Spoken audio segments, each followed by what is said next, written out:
Magluto kami guys ngayon ng sinigang. Itong mga ingredients. Sitaw. Tapos talong. Okra.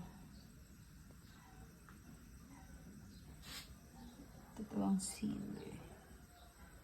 And sibuyas.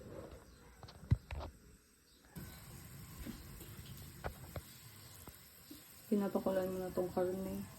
May minta na din ito. Kunting asin. Nilagay na yung sibuyas. Nilagay na yung sitaw.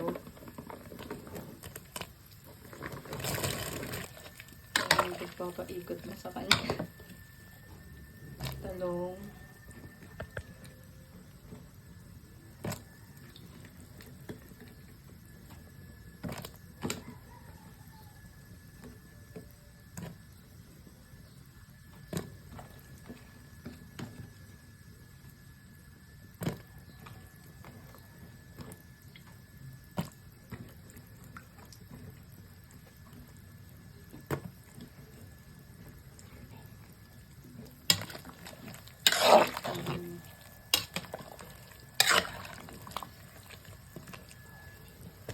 Tayin muna natin kumulo mga 5 minutes. Then, nilalagay na yung okra at sili.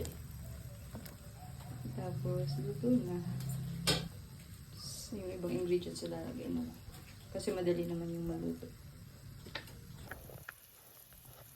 Lagyan natin yung okra.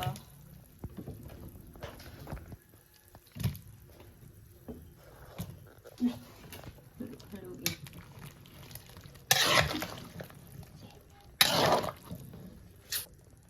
Tapos yung sili guys.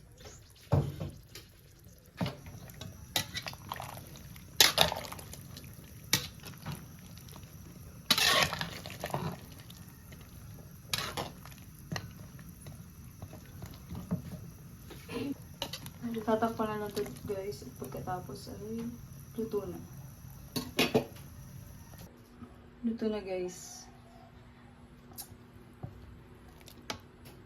Pwede nang kumain ng kanin at ulam sa